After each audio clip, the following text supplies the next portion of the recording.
I have a super exciting product here that I'm going to unbox. This is the Opal C1 webcam. Only a small segment of the world who cares about the webcam camera that you use for Zoom. It is by invite only. You have to put in your information, wait for a month or two, and then they finally send you an email to a Shopify website where you can go ahead and buy it. And it uses AI to kind of detect who the person is. And it does the bouquet background, so you can blur your background better than how Zoom does it. Zoom does it in a way that you can't even tell. So it does a little better job. So I figured I'll pick one up. There's definitely other competitors. I've been using the Logitech Brio all this time. When I saw this one, I said, hey, you know what? Let's check it out. So here's the actual camera. It's $399 retail. Again, I do think that it looks slick. If you're into looks at all, I think it looks fantastic. There's a USB-C cable. Here is the bottom of it, which is for you to plug it into your top of your laptop. Let's get that guy out. So this would go right into it. It's just like a regular camera. I might not actually use it like this. I might use it as a tripod if you ask me, but this is precisely how you would use it. There's a USB-C in the back. They do claim that they have the best microphone on the planet, although we have several mics on the table. I have an SM7B and I have a blue mic, so I'm not going to be needing the mic whatsoever. It is actually magnetic,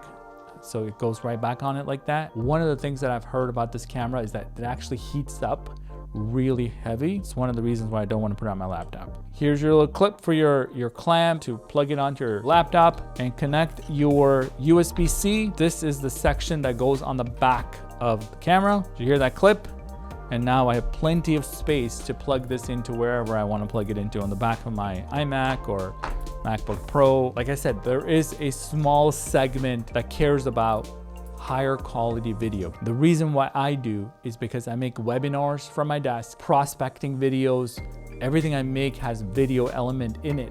The previous generation of MacBook Pros had terrible cameras, terrible. It was so bad, you needed a webcam. I don't know why Apple didn't invest in it. The newer M1 onwards, they've created a better version of their camera, which takes several pictures that are super dark all the way to light, and they blend it in together to kind of give you a better quality image. In my opinion, it still sucks. Not that great. Is it 2,500 times better than the last version? Yes, but it's not great. So I've been looking for DSLR kind of quality on your Mac as a webcam. So one of the things that I've done is I've connected a DSLR, I've connected an A7 to my laptop.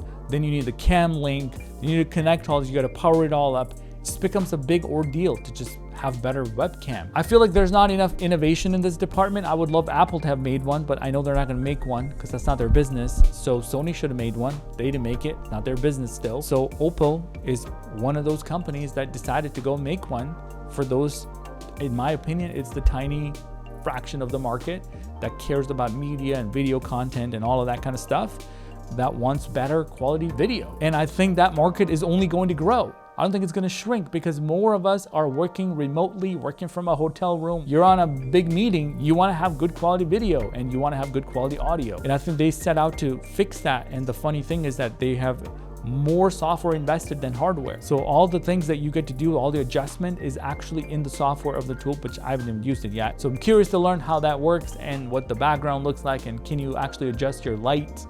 None of this stuff is adjustable in a Mac. So if you have any questions, put it in the comments. Let me know if you like this video. Give me a thumbs up. Share with a friend who is equally as nuts about cameras as I am, and I'll catch you next time.